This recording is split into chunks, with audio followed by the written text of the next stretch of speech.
जय श्री कृष्णा। प्रणाम भक्तजनों। आज मैं श्रीमद् भागवत पुराण के अध्याय 6 की कथा लेकर आई हूँ। खल मास चल रहा है और खल मास में श्रीमद् भागवत पुराण की कथा का नित्य रसपान करने से पितरों को तर्पण और उनका आशीर्वाद प्राप्त होता है।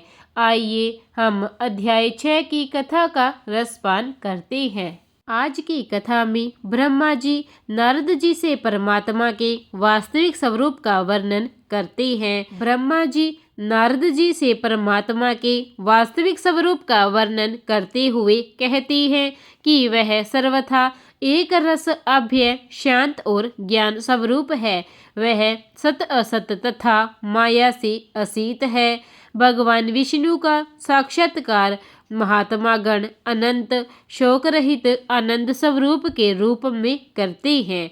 विष्णु भक्त स्त्री शूद्र पशु पक्षी जड़ चेतन सबसे पार हो जाते हैं। सूत जी ने जब ब्रह्मा और नारद जी का यह संवाद सुना दिया तब वे बोले, हे ऋषियों, विष्णु भगवान की महिमा के सुनने से उत्पन्न अनुराग से भरे राजा परीक्षित ने सुखदेव जी के सामने अपनी कुछ जिज्ञासाएं रखी और समाधान की विनती की। पहली, पृथ्वी और पंच महाभूतों के संबंध से शून्य इस जीव के शरीर का प्रारंभ कैसे होता है। दूसरा, ईश्वर से उत्पन्न जीव और लौकिक पुरुष के समान रूप वाले ईश्वर में क्या भेद है। तीसरा, ईश्वर के अंदर और बाहर के भेद से ब्रह्मांड का क्या प्रमाण है। इस क्रम में वर्णों और आश्रमों का तथा महान पुरुषों के चरित्रों का निश्चय किस प्रकार होगा।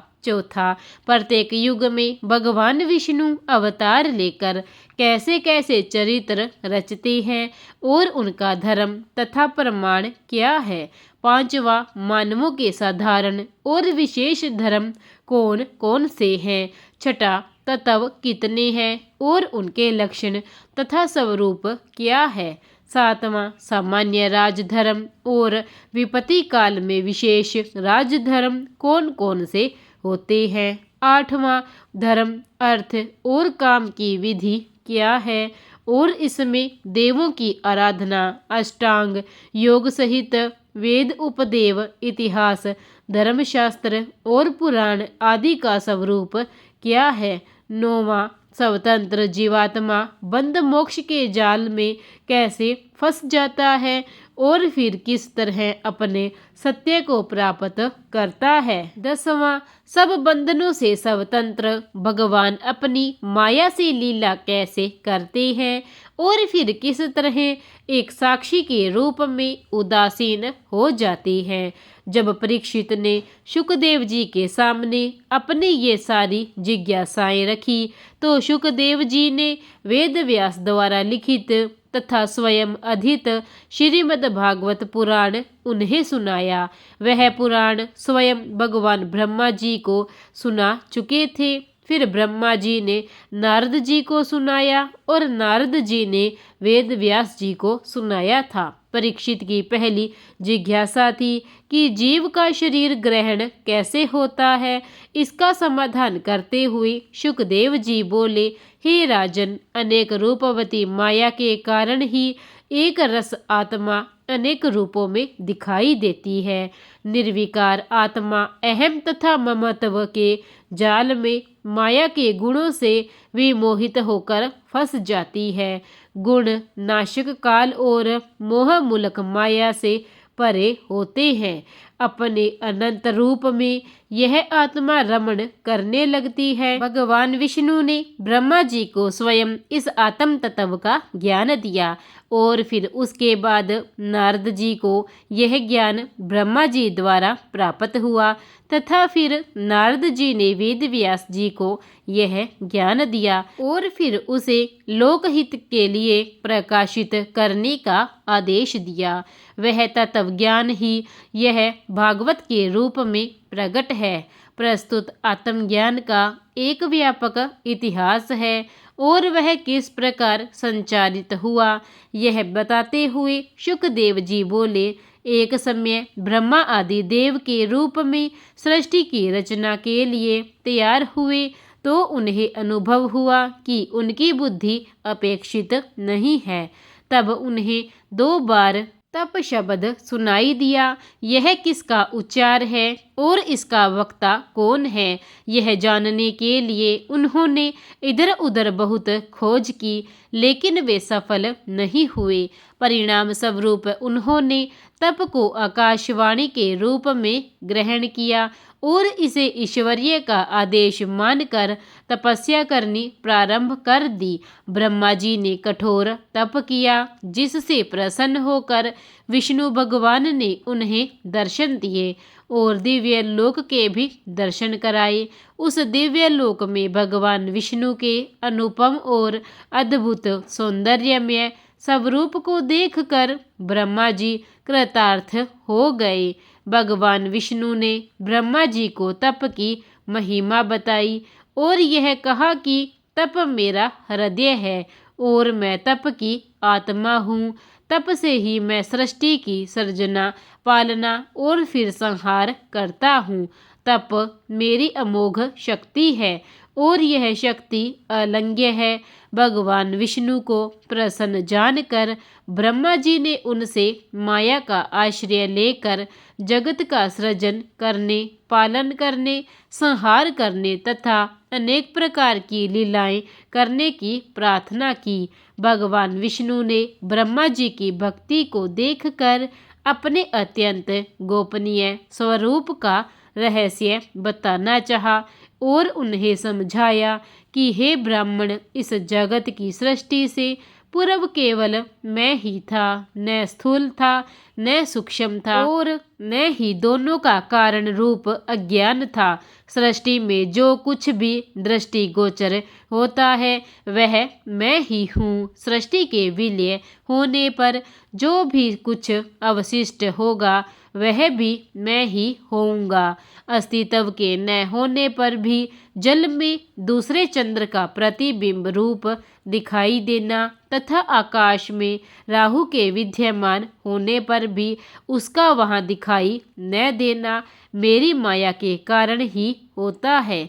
इसी प्रकार मेरी माया के कारण ही अस्तित्वहीन जगत दृष्टिगोचर होता है। जिस प्रकार सब प्राणियों में पृथ्वी, जल, वायु आदि 5 तत्व सृष्टि काल में विद्यमान नहीं रहते हैं और सृष्टि से पूर्व तथा सृष्टि के विनाश होने पर वे सभी तत्व प्राणियों में विद्यमान होते हैं और उनसे अलग भिन्न भी होते हैं। इस तत्व ज्ञान को धारण करने से ही तुम निज स्वरूप में स्थित हो जाओगे और फिर सृष्टि की रचना करते समय तुम्हें शोक मोह आदि व्यापत नहीं होगा। विष्णु भगवान यह उपदेश देकर अंतरहीन हो गए। भगवान के इस दिव्य ज्ञान को धारण कर तथा तपोलीन होकर ब्रह्मा जी सृष्टि रचना में परव्रत हुए। इसके बाद शुकदेव जी ने परीक्षित जी से कहा, हे राजन, जो प्रश्न आपने मेरे सामने इस समय प्रस्तुत किए हैं, पहले काल में पितामह को प्रसन्न जानकर नारद जी ने भी यही प्रश्न उनसे किए थे। उत्तर में श्रीमद् भागवत ब्रह्मा जी ने नारद जी को सुनाई थी। नारद जी ने सरस्वती के किनारे ध्यान मग्न रहकर मेरे पूज्य पिता व्यास जी को ब्रह्मा जी से प्राप्त ज्ञान सुनाया और तब उसे मेरे पिता ने संसार में प्रचारित किया। शुकदेव जी ने बताया कि श्रीमद् भागवत 10 विषयों वाला है और उसके विषय इस प्रकार वर्गीकृत किए गए हैं। पहला सर्ग, ईश्वर की कृपा से रूपांतरित गुणों से आकाश आदि पंचभूतों, शब्द आदि, तंत्र मंत्राओं, इंद्रियों, अहंकार और महतत्व आदि की उत्पत्ति का वर्णन। दूसरा प्रतिसर्ग, विराट पुरुष से उत्पन्न ब्रह्मा जी द्वारा निर्मित चराचर सृष्टि का वर्णन। तीसरा स्थान, नश्वर सृष्टि को स्थिर रखने वाले भगवान विष्णु की श्रेष्ठता का कीर्तन। चौथा, पोषण। सुरक्षित सृष्टि में भक्तों पर अनुग्रह करने के लिए भगवान विष्णु की महिमा का वर्णन।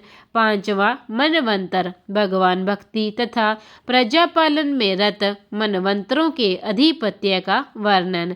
छठा, उक्ति। जीव को कर्म बंधन में डालने वाली बाधाओं का वर्णन। सातवां, ईशकश। भगवान के विविध अवतारों और भगवत भक्तों की गाथाओं का अनुकीर्तन। आठवां, निरोध। भगवान के योग निद्रा निमग्न होने पर उपाधि सहित जीव के उनमें लीन होने का चित्रण। नौवां, मुक्ति। आत्मा का अज्ञान कल्पित अनात्म भाव छोड़कर निज वास्तविक सत्य रूप में स्थित होने का वर्णन। दसवां, आश्रम।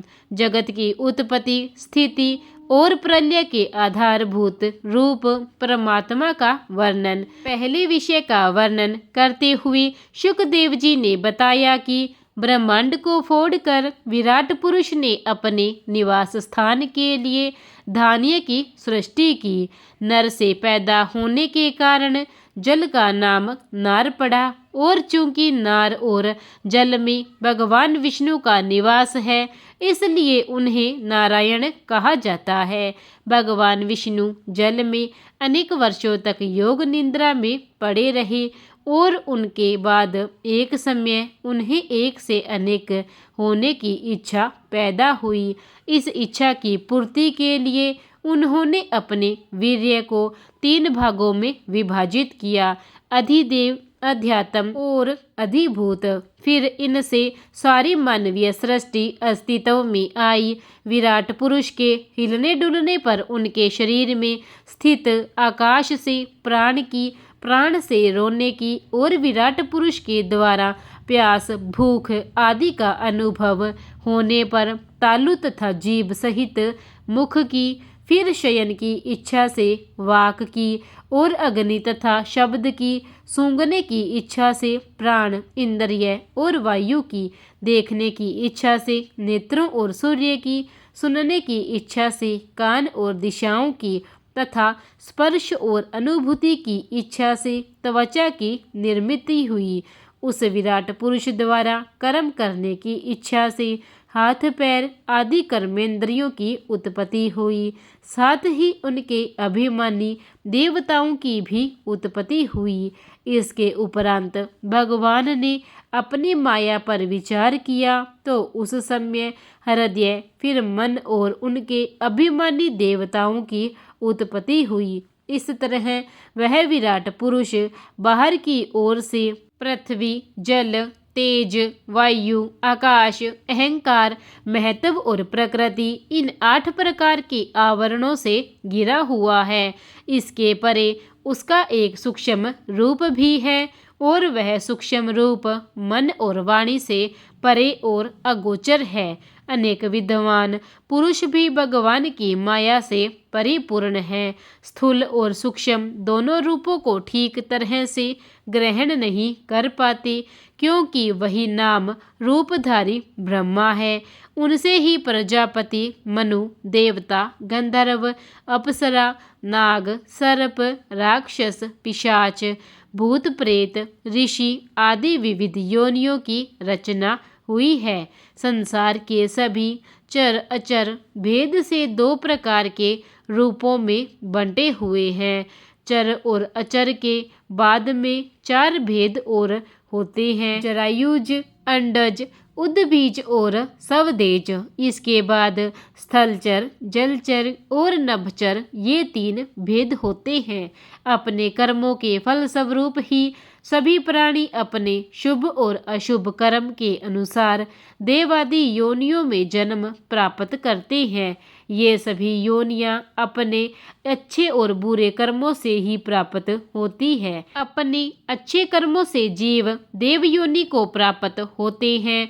अच्छे और बुरे कर्मों के मिलने से मनुष्य स्वर्ग योनि में और बुरे कर्मों के कारण नरक योनि में प्राप्त होते हैं। इसी प्रकार श्रीमद् भागवत पुराण की कथा अध्याय 6 का यही समापन होता है। कल हम इसके आगे की कथा आपको सुनाएंगे। कल हम सूत जी द्वारा विदुर के गृह त्याग की कथा और इसके बाद किस प्रकार से यात्रा में मैत्रेयी जी से मिले और उसके बाद सत्संग हुआ, इस सारी कथा का हम कल अध्याय 7 में रसपान करेंगे। प्रेम से बोलिए जय श्री कृष्णा। विष्णु महाराज की जय। प्रिय भक्तजनों, अगर आपको मेरी यह कथा श्रीमद् भागवत पुराण अच्छी लगी है तो इसे लाइक कीजिए और चैनल को सब्सक्राइब करना ना भूलें, ताकि नित्य मेरी सभी कथाएं सर्वप्रथम आप तक पहुंचती रहे। धन्यवाद।